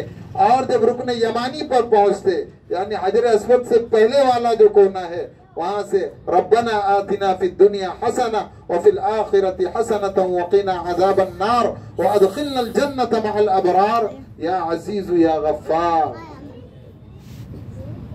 या रब्बल आलमीन, ये दो दुआएं। वरना उसके अलावा आपको जो दुआएं मांगनी है मांगे, लेकिन तवाफ के दौरान न काबतुल्लाह की तरफ पैर करना है, न काबतुल्लाह की तरफ सीना करना है, न काबतुल्लाह को देखना है। देखना मकरूह तहरीमी है। अब जब हम एक चक्कर करके यहाँ पर आएंगे हजर अस्वद के सामने, तो दोनों तरह की इजाजत है कि फिर उसी तरह खड़े हो जाए। यानी हमारा दाया बाजू हजर अस्वद के हजर अस्वद के दाया बाजू नहीं, बल्कि हम बिल्कुल हजर अस्वद के सामने आ जाए हमारा सीना, और इस तरह उसकी तरफ रुख कर ले, और फिर बिस्मिल्लाह अल्लाहु अकबर ला इलाहा इल्लल्लाह वलिल्लाहिल हम्द ये कहते हुए इशारा करे और चूम ले। ये भी हजर अस्वद को चूमने की तरह है। ये एक तरीका है पूरा मोड़कर। और दूसरा तरीका ये है कि पैरों को ना मोड़ते हुए जब हम एक चक्कर मुकम्मल करके यहाँ पर आए तो सिर्फ रुख सीने को मोड़ ले और बिस्मिल्लाह अल्लाहु अकबर ला इलाहा इल्लल्लाह वलिल्लाहिल हम्द पढ़ करके बोसा ले। अब दूसरा चक्कर हुआ, दूसरा चक्कर पर फिर हमें वही करना है हजर अस्वद की तरफ। अगर रुकन यमानी को छूने का मौका है तो वहां पर भी ये हुक्म है कि उसको हाथ से, दोनों हाथ से पकड़ ले या एक हाथ से छू ले और बिस्मिल्लाह अल्लाहु अकबर ला इलाहा इल्लल्लाह वलिल्लाहिल हम्द पढ़े। लेकिन अगर रुकन यमानी को छूने का मौका नहीं मिल रहा और नहीं मिलता, बहुत भीड़ होती है, तो दूर है, तो वहां पर हमें कुछ नहीं करना है, न रुकन यमानी की तरफ इशारा करना है, न कुछ पढ़ना है, बल्कि वहां पर रब्बना आतिना फिद दुनिया पढ़ते हुए आगे बढ़ना है। अगर किसी को न तीसरा कलमा याद है न रब्बना आतिना याद है, तो जो दुआएं मांग सकते हैं वो मांगे, लेकिन तवाफ के दौरान काबे को न देखें। फिर उसके बाद में हर चक्कर में हजर अस्वद का इस्तिलाम। तो हमने 7 चक्कर लगाए, अब 7 चक्कर पर जब 7 चक्कर मुकम्मल होंगे और हम हजर अस्वद का इस्तिलाम करेंगे तो ये इस्तिलाम कितना होगा? 8 इस्तिलाम हो जाए। मतलब हजर अस्वद को 8 मरतबा चूमना होगा। वो कैसे? क्योंकि पहली मरतबा जब हम शुरू कर रहे थे तो उस वक्त तो पहले हमने नियत की, फिर इस्तकबाल किया, फिर उसके बाद में उसे बोसा लिया। यहाँ से एक चक्कर जब मुकम्मल करके आए, एक चक्कर मुकम्मल होने के बाद फिर यूं किया है, दूसरा होगा। तो 7 चक्कर मुकम्मल होने के बाद में हमारे 8 इस्तिलाम होंगे हजर अस्वद का चूमना। हजर अस्वद पर जब हमारे 7 चक्कर पूरे हो जाए तो वहां से हम मकाम इब्राहिम के पीछे 2 रकात वाजिब तवाफ नफल है। तो नमाज नफल, लेकिन इसे वाजिब कहा गया है। नाम वाजिब तवाफ दिया जाता है इसलिए कि सिर्फ चक्कर लगा लेने से तवाफ पूरा नहीं होता। अल्लाह के नबी अलैहिस्सलाम की ये हिदायत है कि जब तक के तुम 2 रकात नफल नहीं पढ़ोगे अभी तवाफ पूरा नहीं होगा। है तो नफल, लेकिन तवाफ के पूरा होने के लिए वो जरूरी है, इसलिए उसे वाजिब तवाफ। आपके दिल में है कि भाई तवाफ हुआ? अल्लाह कह रहे यालमु मा तुख्फी सुदूरुहुम व मा तुअलिन, जो तुम सीनों में छुपाते हो, जिसका ऐलान करते हो, अल्लाह सब जानता है। तो आपके दिल में है कि भाई मैं नफल नमाज 2 रकात तवाफ की कर रही हूँ या कर रहा हूँ, पढ़ रहा हूँ, अल्लाह इसको जानता है। नहीं अरबी आती आप उर्दू में बोल दे, नहीं बोलना आता दिल में नियत कर ले, अल्लाह समझने वाले, अल्लाह जानने वाले। 2 रकात मकाम इब्राहिम के पीछे पढ़ना अफजल है, सुन्नत है, लेकिन मताफ में काफी भीड़ होती है और वो एक ऐसी जगह है जहां पर उलमा की भी जबानें खामोश हो जाती है। क्या है हदीस शरीफ में कि अगर नमाजी के आगे से गुजरने का गुनाह आदमी को मालूम हो जाए तो वो 40 साल तक उसके सलाम फेरने के इंतजार में खड़े रहने को तरजीह है। लेकिन हरम के लिए मसला अलग है, वहां इतनी भीड़ होती है, लोग एक नमाज पढ़ रहा है उसके सामने से गुजर जाते हैं, वहां की बात अलग है, वो अल्लाह की जानिब से अफो दरगुजर। वरना दूसरी तरफ तो यही मसला, अगर वहां भी हमें मौका मिल रहा है किसी की नमाज न टूटे तो फिर बेहतर ये है कि हमें एहतियात करें। मकाम इब्राहिम के पीछे 2 रकात वाजिब तवाफ नमाज पढ़ना ये अफजल है, लेकिन अगर मौका नहीं मिल रहा है तो फरमाया कि पीछे आ जाए, मताफ के बाहर मस्जिद में दाखिल हो जाए। वहां नहीं मिल रहा है तो पूरी मस्जिद हराम में जहां चाहे आप 2 रकात पढ़ लें। उसके बाद में हुक्म ये है कि वहां खड़े रहकर खूब दुआएं मांगे। यहाँ भी ये ख्याल रखे, ये नफल नमाजों का जितना भी मामला है उसको याद रखे, कहीं पर भी नफल नमाज पढ़ना है, चाहे वो एहराम बांधने के वक्त में हो, चाहे तवाफ के बाद की हो, चाहे सफा मरवा की सई के बाद की हो, जहां भी नफल नमाज है उसमें ख्याल रखे कि मकरू वक्त ना हो। इसी तरह असर और फजर के बाद का वक्त ना हो। अगर किसी ने फजर के बाद तवाफ किया है, अब उसे वाजिब तवाफ पढ़ना है, लेकिन अभी मकरू वक्त चल रहा है, उसे हुक्म यह है कि इशराक तक इंतजार करे, फिर 2 रकात पढ़कर निकले। तो मस्जिद पूरे मस्जिदुल हराम में कहीं पर भी वाजिब तवाफ पढ़ी जा सकती है, लेकिन अफजल जगह मकाम इब्राहिम से पीछे की है। उसके बाद में वाजिब तवाफ पढ़ लेने के बाद में खूब दुआएं मांगी। अल्लाह के नबी अलैहिस्सलातु वस्सलाम ने काबतुल्लाह पर निगाह पढ़ने के वक्त में भी दुआएं बताई और तवाफ खत्म होने के बाद वाजिब तवाफ होने के वक्त में भी दुआ बताई। एक दुआ जो अंबिया इकराम ने मांगी है कि जब काबे पर नजर पड़ती थी तो दुआ करते थे कि अल्लाह तू इस घर की और यहाँ आने वाले तमाम उम्रा करने वालों की इज्जत को, अजमत को, वकार को, रफ़अत को, बुलंदी को बढ़ा दे। फरमाया कि ये बहुत मुजर्रब दुआ है, अंबिया ने इसका एहतमाम किया है काबे पर निगाह पड़ते वक्त में। वाजिब तवाफ के बाद में अब हम काबे को देखते रहें और जितनी दुआएं मांग सकते हैं सबों के लिए मांगे। दुनिया में तो ये है कि आदमी को तकलीफ पहुंचती है, आदमी एक दूसरे को दर्द गम कहकर उसे हल्का कर लेता है, लेकिन मौत के बाद कोई किसी को दर्द गम नहीं कह सकता। अल्लाह और बंदे का मामला है, इसलिए ऐसे मुकद्दस मकाम पर जा रहे हैं। तो दुनिया के लिए तो मांगना है, लेकिन दुनिया से ज्यादा अपनी अपनी नस्लों की आखिरत के लिए हम मांगने वाले बने। उसके बाद में दुआ हो जाए तो हुक्म ये है कि मुल्तजिम पर आए। मुल्तजिम काबतुल्लाह की चौखट को कहते हैं। काबतुल्लाह के दरवाजे से लेकर हजर अस्वद के कोने तक का पूरा हिस्सा मुल्तजिम है। चौखट के बाद में भी जगह खाली रहती, ये भी मुल्तजिम है।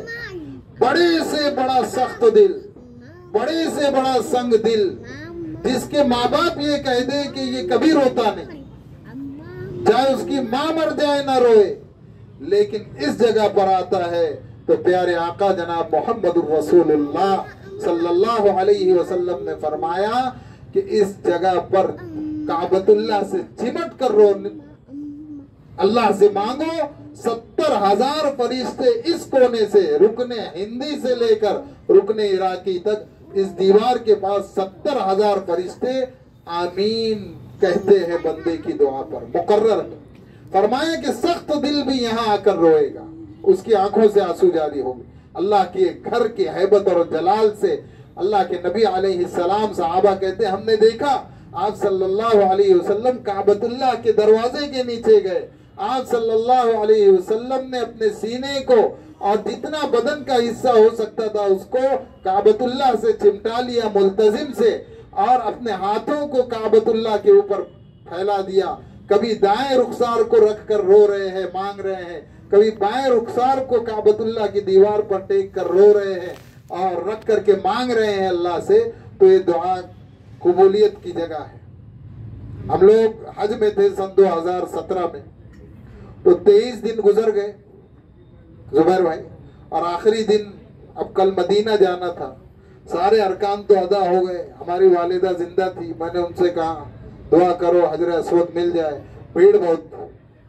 तो अचानक मुझको हदीस याद आई कि अल्लाह के नबी अलैहिस्सलाम ने कहा कि इस जगह मांगी हुई हर दुआ कबूल, तो क्यों ना वहां जाकर हजर अस्वद भी मांगा जाए। तो रात में 1:30 बजे के करीब हाजी अखलाक साहब काबतुल्लाह की दीवार की चौखट पर मैंने हाथ रखा और मांगना शुरू किया कि अल्लाह मग़फ़िरत फरमा, ये कर वो कर, और साथ में हजर अस्वद मिल जाए।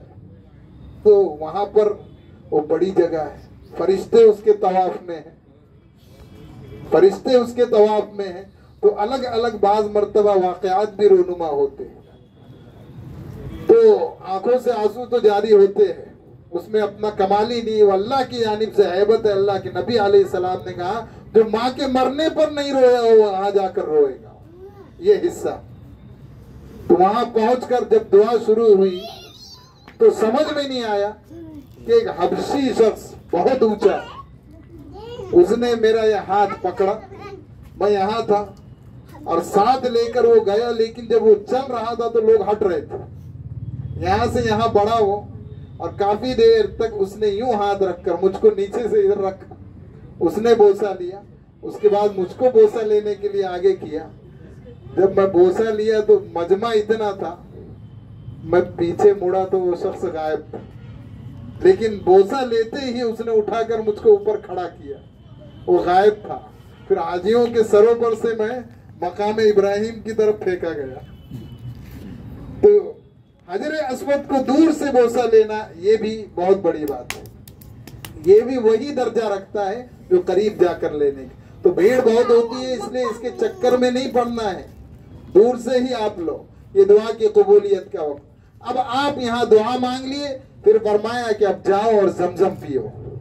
तो आप जब पीछे फिर आएंगे जहां आपने नफल पड़ी थी, वहां पर ठंडे पानी के भी बोतलें बड़ी बड़ी रखी हुई है, गरम के भी है। ठंडे पर लिखा है मा उल बारिद और गरम पर लिखा है मा उन गैर मुबर्रद, कि ये गरम पानी है, ठंडा नहीं है, ये गरम है, ये ठंडा है। अल्लाह के नबी अलैहिस्सलाम के एक सहाबी कहते हैं कि अल्लाह के नबी अलैहिस्सलाम ने मुझसे कहा कि तुम जमजम का पानी निकालो। जमजम का कुआं बस मकाम इब्राहिम के आसपास ही है, आसपास ही। सहाबी कहते हैं पहले तो वो खुला था, उस पर संगमरमर की मिंडोर बनी हुई थी, डोल था, लोग वहां 2 सरकारी मुलाजिम रहते थे, वो तमाम लोगों को पानी पिलाते थे। लेकिन जब लोगों ने शहादत जमजम के कुएं में करना शुरू की शहादत समझकर, तो हुकूमत ने उसे अंदर कर दिया।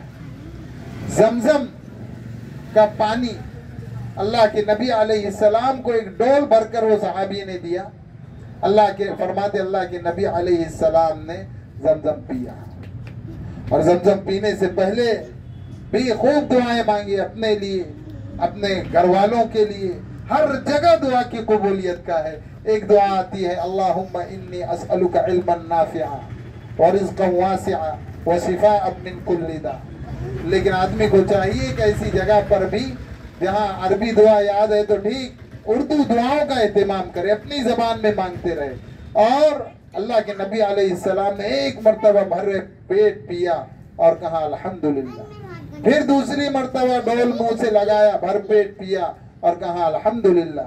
फिर तीसरी मर्तबा दोनों से ज्यादा पिया और सहाबी की तरफ देख कर कहा कि मुनाफिक का पेट बहुत जल्द भर जाता है जमजम पीने के बाद। जो मोमिन होता है वो बहुत ज्यादा सैराबी के साथ पीता है कि जमजम का जब पानी हम पिए तो जिस अल्लाह के नबी अलैहिस्सलाम की एक हदीस है कि जमजम जिस नियत से पिया जाए अल्लाह उस नियत के हिसाब से फैसला करता है। तो हम हल्की फुल्की नियत ना करें कि 10 करोड़ आ जाए, 20 करोड़ आ जाए, मेरा बेटा इंजीनियर बन जाए या फला हो जाए।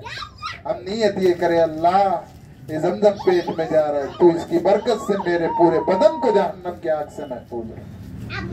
अल्लाह मेरे सारे रिश्तेदारों की, पूरी उम्मत के मर्द अहबाब मोमिनीन और मोमिनात की मग़फ़िरत फरमा। बड़ी बड़ी दुआएं मांगे। उसके बाद में जब इस्तिलाम हो जाए, जमजम पी लिया जाए, अल्लाह के नबी अलैहिस्सलाम ने कहा कि जमजम को अपने बदन पर डालो। तो आप जब मकाम इब्राहिम से आगे जमजम पी कर जाएंगे तो और अंदर जब बढ़ेंगे तो वहां पर बाकायदा नल लगे हुए, वहां जाकर लोग पानी गिराते भी हैं। तो उस जगह पर जाकर अपने बदन पर जितना डाल सकते हैं डाल ले, सतर ना खुले, सतर का एहतमाम करें कि जमजम का पानी अपने बदन पर पड़े तो उसकी बरकत से अल्लाह ताला जहन्नम की आग से बचाए। फिर उसके बाद में अल्लाह के नबी अलैहिस्सलाम, यहाँ तक हो गया, बस थोड़ा आखिरी बात है।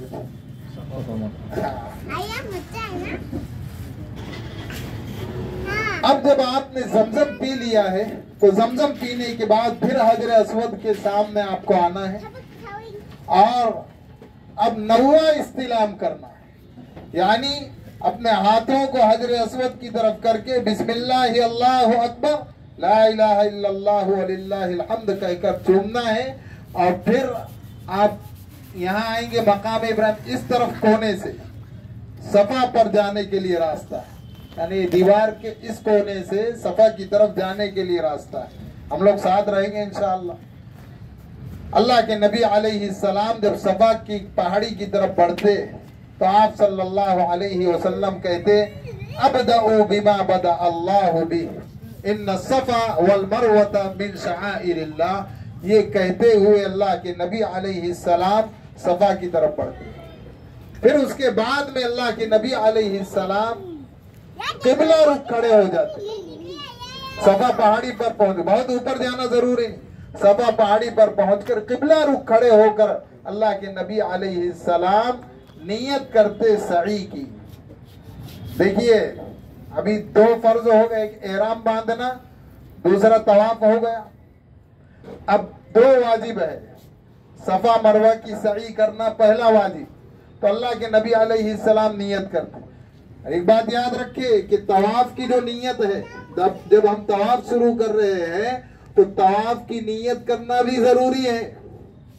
अगर आदमी 100-200 चक्कर लगा ले लेकिन नियत ना करे उसका तवाफ नहीं होगा, वो जरूरी है। इसी तरह सफा मरवा की नियत भी जरूरी। तो अब किबला रुख खड़े हो जाए। जब सफा पहाड़ी की तरफ चढ़ रहे हैं तो ये कहेंगे अबदउ बिमा बदा अल्लाहु बि इन्न सफा वल मरवा, ये कहेंगे। अब किबला रुख खड़े हो करके दोनों हाथ कानों तक उठाए, बिस्मिल्लाह अल्लाहु अकबर ला इलाहा इल्लल्लाह वलिल्लाहिल हम्द कहे। यहाँ पर आपको चूमना नहीं है, क्योंकि नवा इस्तिलाम हम वहीं पानी पी कर करके आए थे, जमजम पी। और नियत करे अल्लाहुम्मा इन्नी उरीदु सअया बैन सफा वल मरवा सबअत अस्वातिन फयस्सिरहु ली व तक़ब्बलहु मिन्नी। अगर अरबी याद नहीं है, उर्दू में कह ले ऐ अल्लाह, मैं सफा मरवा की 7 चक्कर सही करता हूँ, इसको मेरे लिए आसान फरमा और इसे कबूल फरमा। और उसके बाद में अल्लाह के नबी अलैहिस्सलाम नियत करने के बाद किबले की तरफ ही रुक करके 3 मर्तबा तकबीर कहते, अल्लाहु अकबर अल्लाहु अकबर अल्लाहु अकबर, फिर तहलील कहते ला इलाहा इल्लल्लाह, फिर तहमीद कहते वलिल्लाहिल हम्द। अब ये किए, अब आपको सफा की तरफ से बढ़ना है मरवा की तरफ। सफा मरवा है,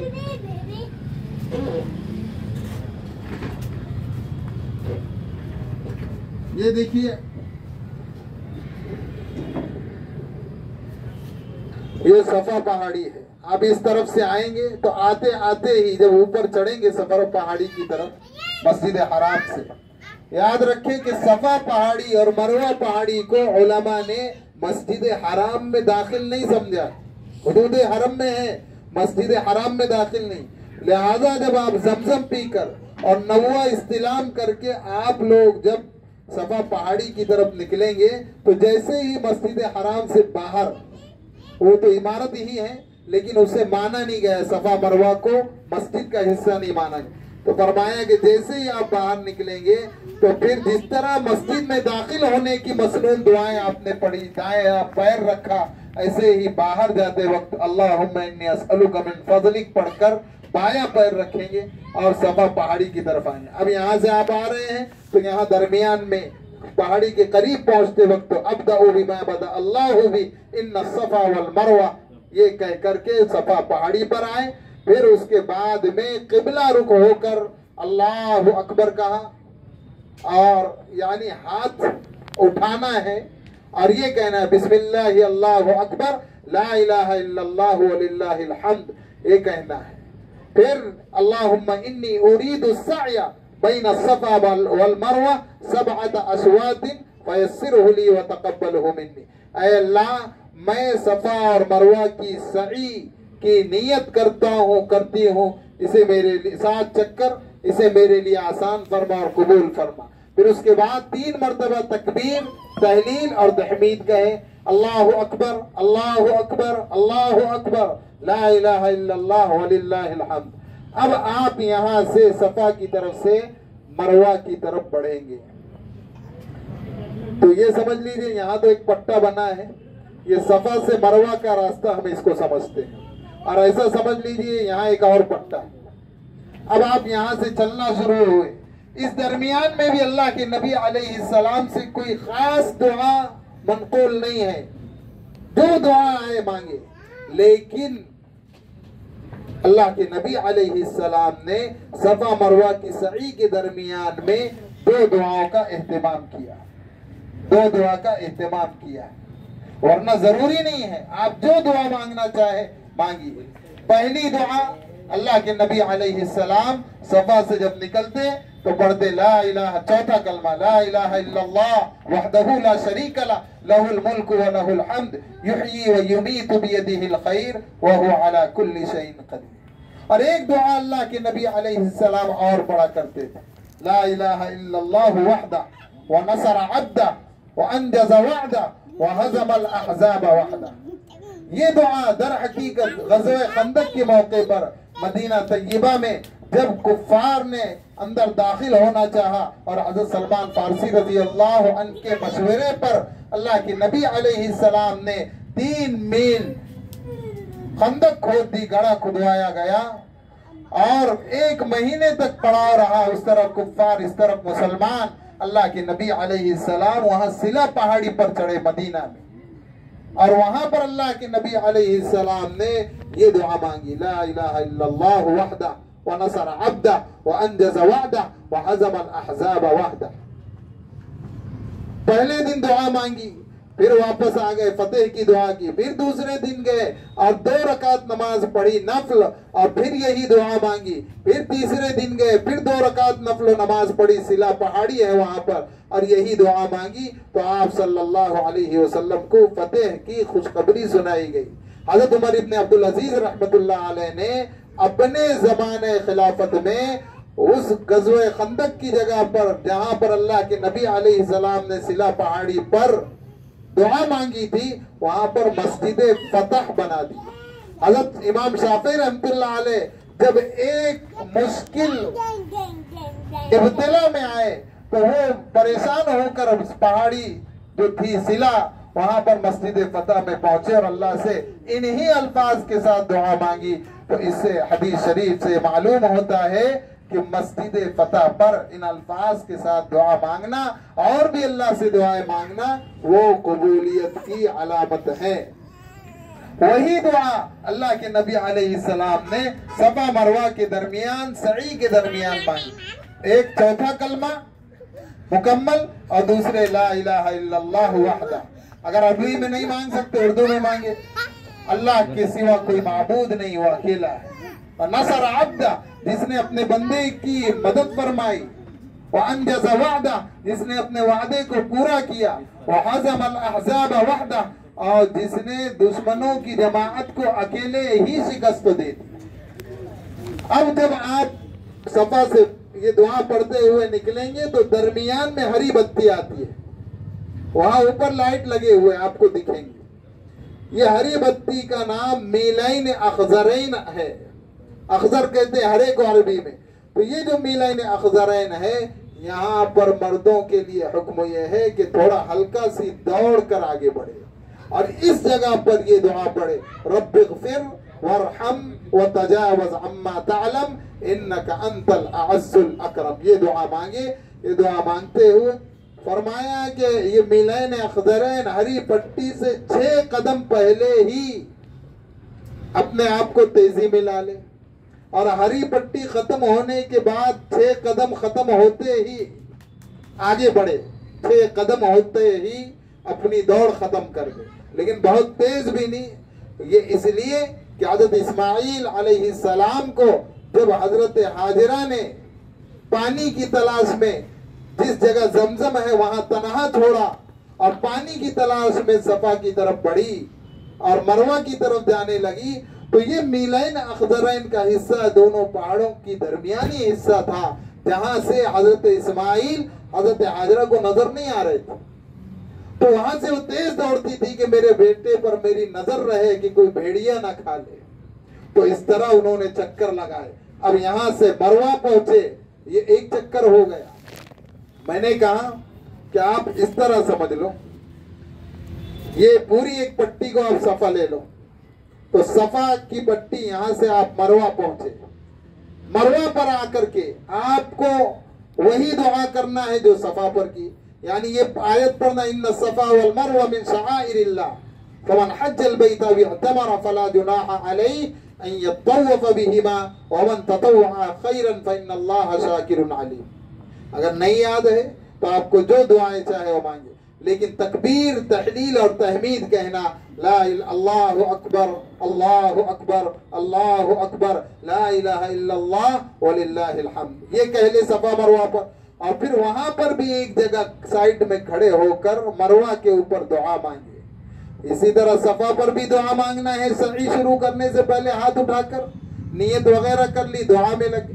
फिर मरवा पर जब आप पहुंचे तो वहां पर भी आपको दुआ करना है। जो मांग सकते हैं उर्दू में मांगो, अल्लाह जानता है। तो फरमाया कि सफा से मरवा की तरफ गए, ये एक चक्कर हुआ। अब जब आप मरवा से दुआ करके निकलेंगे तो ये समझिए यहाँ एक और पट्टी, यहाँ से इस रास्ते से आप आ रहे हैं, यहाँ भी वही अमल। चौथा कलमा ग़ज़वे खंदक वाली दुआ, मीलाइन अखज़रैन में रब्बिग़फिर वरहम, और इस तरह से मीलाइन अखज़रैन में थोड़ा तेजी से मर्द हजरात दौड़ेंगे। अब यहाँ पर आप फिर सफा पर आए, आपके 2 चक्कर हो गए। फिर आप मरवा की तरफ, हर चक्कर में सफा मरवा पर रुक कर दुआएं मांगना दुआ की कबूलियत की निशानी है। 7वां चक्कर आपका मरवा पर पूरा होगा, 7वां चक्कर मरवा पर पूरा होगा कि जिसके बाहर आप निकलेंगे अगर दरवाजे से तो आपको मक्का लाइब्रेरी दिखेंगी, पीले कलर का वो घर बना हुआ है, उस जगह अल्लाह के नबी अलैहिस्सलाम पैदा हुए थे। फिर उसके पीछे जो पहाड़ नजर आता है जबल अबू कुबैस, अल्लाह के नबी अलैहिस्सलाम ने उसी पहाड़ पर खड़े होकर जब कुफार के कहने पर चांद की तरफ इशारे किए थे तो 2 टुकड़े हुआ थे जबल अबू कुबैस। तो मरवा पर आप पहुंचेंगे, दुआ मांगेंगे और फिर फरमाया कि 2 रकात नफल वहां भी पढ़ दी जाए।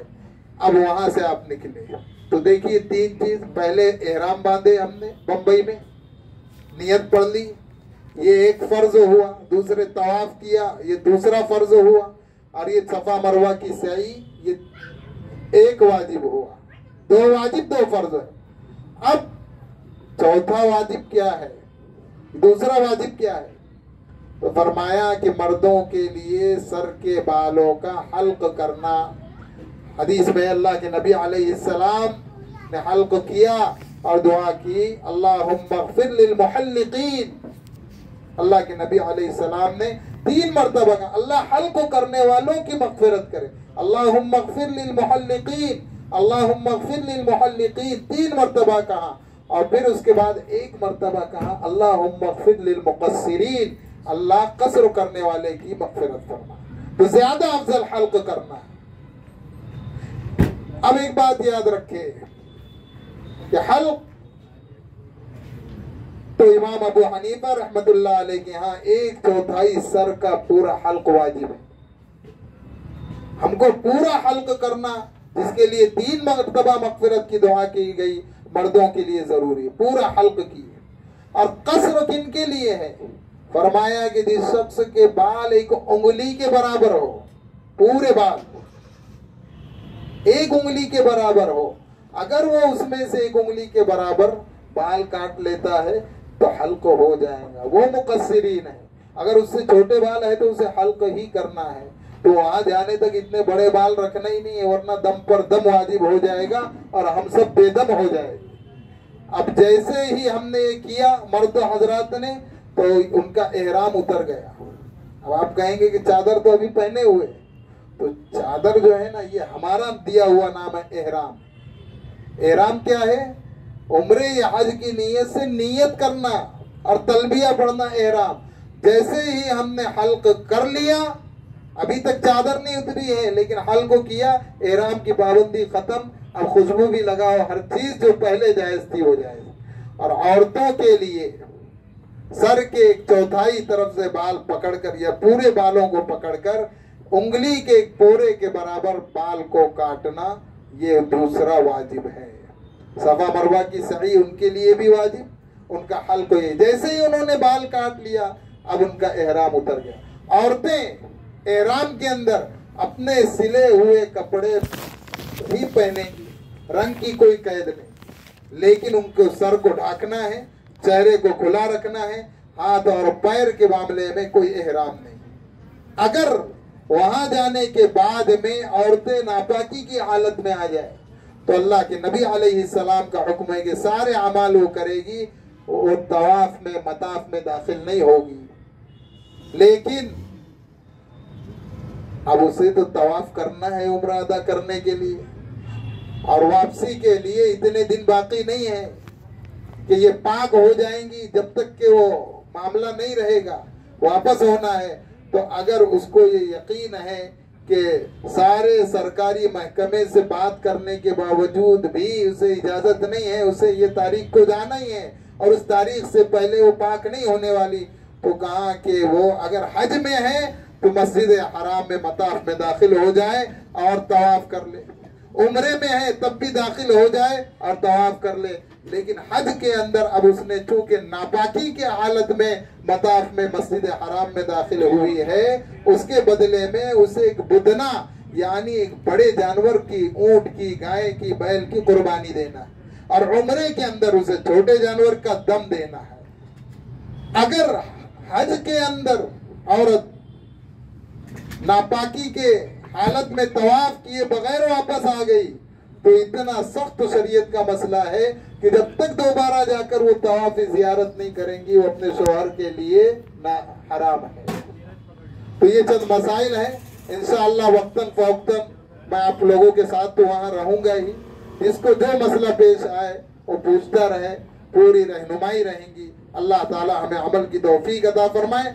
एक बात आखिर में कहता हूँ कि हज के अंदर तवाफ विदा करना वाजिब है। जब आदमी हज पर जाए, अब मक्का को छोड़ रहा है तो मक्का छोड़ने के वक्त में अब वो तवाफ विदा जो करेगा आखिरी तवाफ वो वाजिब है, उम्रे के अंदर वाजिब नहीं है। उम्रे के अंदर अगर कोई कर ले तो ये उसके लिए मुस्तहब है, यानी अजर सवाब का जरिया है।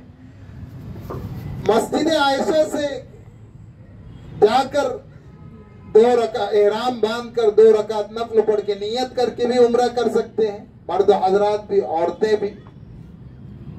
लेकिन फरमाया कि उम्रा अफजल या तवाफ अफजल। तो कहा कि अब जो वहां पहुंच गए उनके लिए उम्रे से ज्यादा अफजल तवाफ है, कि तवाफ काबतुल्लाह के अल्लाह के घर के आसपास है, वो उम्रे से अफजल। हम नफल तवाफ नफल उम्रा मरहूमीन की जानिब से कर सकते हैं, लेकिन क्या तरीका है कि हम तो पढ़ेंगे अपनी नीयत, और जब उम्रा हो जाएगा तो अल्लाह इस उम्रे का सवाब उनको पहुंचा दे। करेंगे अपनी नीयत से लेकिन सवाब उनको पहुंचाया जाए। इसी तरह नफल तवाफ भी आप कर सकते हैं। नफल तवाफ में एहराम की जरूरत नहीं, सिले हुए कपड़ों में नफल तवाफ होगा, न उसमें रमल है न इस्तिबा है। तो चंद मोटी मोटी बातें। मदीनतुल मुनव्वरा में जब हम जा रहे हैं तो इस बात का ख्याल रखें कि हम सबसे बड़ी दरबार में जा रहे हैं, हाजिर हो रहे हैं, और अल्लाह के नबी अलैहिस्सलाम की रूहानी निगाहें हमारी तरफ है।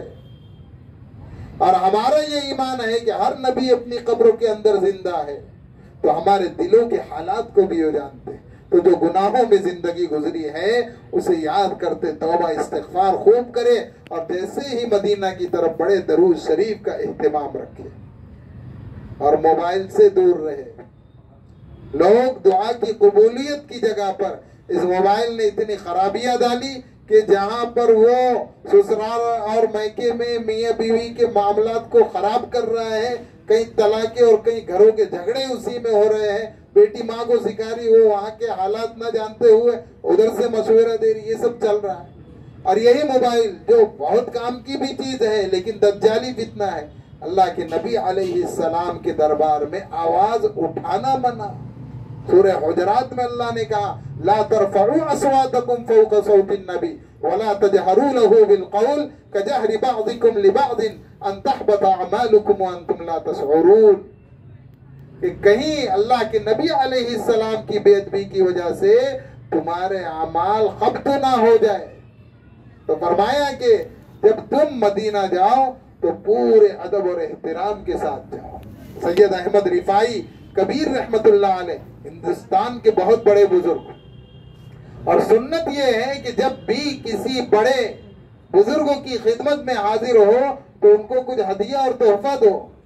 तो ये जब यहाँ से जाने लगे तो इन्होंने कहा कि मैं अल्लाह के नबी अलैहिस्सलाम को क्या तोहफा दूं। तो उन्होंने अपने दिल से एक मिसरा बनाया, अरबी कुछ अशआर बनाए कि अल्लाह के नबी अलैहिस्सलाम की खिदमत में अशआर मैं पेश करूंगा। अभी वो मदीना में पहुंचे भी नहीं थे कि वहां के बादशाह के ख्वाब में अल्लाह के नबी अलैहिस्सलाम आए और चेहरा बताया कि इस शख्स को यहाँ आने से रोको। शेर उन्होंने बनाए थे, फी हालतिल बुअदी रूही कुन्तु उरसिलुहा तुकब्बिलुल अर्ज़ अन्नी वही नाइबती। अल्लाह के नबी अलैहिस्सलाम जब तक दूर था अपनी रूह को आपके दरबार में कदम बोसी के लिए अपना नायब असिस्टेंट बनाकर भेज देता था। वहाज़िही नौबतुल अशबाहि क़द ज़हरत फमदुद यमीनका कई तहज़ा बिहा शफ़ती। अल्लाह के नबी अलैहिस्सलाम अब जिस्मों के मिलाप की बारी है तो आप अपना हाथ बाहर निकालिए कि मैं उसे बोसा दूं। और वो उस मकाम और उस पाए के वली और बुजुर्ग थे कि अल्लाह के नबी अलैहिस्सलाम ने बादशाह से कहा इधर आने से रोको। बादशाह ने समझा कुछ गड़बड़ है, उसने बिल्डिंग लगाकर उनको कैद खाने में डाल दिया। दोपहर का वक्त तो था, उस पर गुनूद की तारी हो गई, आग लग गई। अल्लाह के नबी अलैहिस्सलाम कह रहे कि अरे वो मेरा महबूब उम्मती है, उसे जल्दी छोड़ दो। जब वो आए हैं मस्जिद हराम में तो अल्लामा अबुल हसन अली नदवी रहमतुल्लाह अलैह अपनी किताब में लिखते हैं, ये कहा अल्लाह के नबी अलैहिस्सलाम, ये कैसी मेहमान नवाजी है कि आपके शहर में दाखिल होते ही, कदम रखते ही कैद खाना मिलता है। अल्लाह के नबी अलैहिस्सलाम का हाथ दस्त मुबारक कब्र से बाहर आया। 70,000 के मजमे ने उस हाथ को देखा कि इन्होंने बोसा लिया, और बोसा लेकर जिस रास्ते से लोग सलाम कह करके आगे बढ़ते हैं उसकी चौखट पर जाकर लेट गए। अब लोग भीड़ में उनके ऊपर चल रहे हैं और कह रहे हैं ये कि अहमद, ये तो अल्लाह के नबी का फजल था, अल्लाह का फजल था, उनकी मोहब्बत थी कि हाथ निकल गया, वरना तेरी औकात तो ये है कि तेरे लोगों के पैरों में खुद लग जाए। तो अल्लाह के नबी अलैहिस्सलाम की निगाहें होती है, और ये निगाहें नजर नहीं आती, ये तार नजर नहीं आते, लेकिन निगाहें होती है। मशरिक व मगरिब, शुमाल व जुनूब, अर्श व फर्श पर अल्लाह के नबी अलैहिस्सलाम की निगाह होती है। और यही नहीं, अल्लाह के नबी अलैहिस्सलाम का जो सच्चा गुलाम होता है और गुलामी में जिंदगी गुजार कर वो अल्लाह के करीब हो जाता, अल्लाह उससे भी वो निगाह करते। इत्तकू फिरासतल मुमिन फइन्नहु यंजुरु बिनूरिल्लाह, मोमिन की फिरासत से बचो, वो अल्लाह की निगाह से, अल्लाह के नूर से देखता। इसलिए भाई मोबाइल नहीं, लोग वहां जा रहे सलाम करने का दिए छोड़ के मोबाइल निकाले वीडियो बना रहे, यहाँ भेज रहे। 15 दिन अपने घर वालों को छोड़ दो, मोबाइल हटा दो। हाँ कोई जरूरी बात है, मसाइल है तो ठीक। मस्जिद हराम में, काबतुल्लाह में जा रहे, लअनल्लाहुल मुसव्विरून वल मुसव्विरात। अल्लाह के नबी अलैहिस्सलाम कहते अल्लाह की लानत है फोटो खिंचवाने वाले, बिला जरूरत इजाजत नहीं है। और भी इंशाअल्लाह हमारे कैंप होते रहेंगे हर वक्त। तो कैंप का जो मरकज है अल्लाह के फजलों से आपके साथ है। दुआ करें अल्लाह हमारे इस सफर को आसान फरमाए। और किसी को अगर कुछ पूछना रहे तो घर के अगर मर्द अहबाब साथ है तो मसाइल पूछ सकते हैं, इंशाअल्लाह मैं आप लोगों के साथ रहूंगा। दुआ करते हैं, कुछ बोलना है? बिस्मिल्लाहिर्रहमानिर्रहीम, अल्हम्दुलिल्लाहि रब्बिल आलमीन, अल्लाहुम्मा सल्लि अला मुहम्मदिन नबिय्यिल उम्मी व अला आलिहि व सल्लिम तस्लीमा। अल्लाह ताला हमारे इस सफर को आसान बनाए, अल्लाह ताला इस सफर को जरिए नजात व मग़फ़िरत बनाए।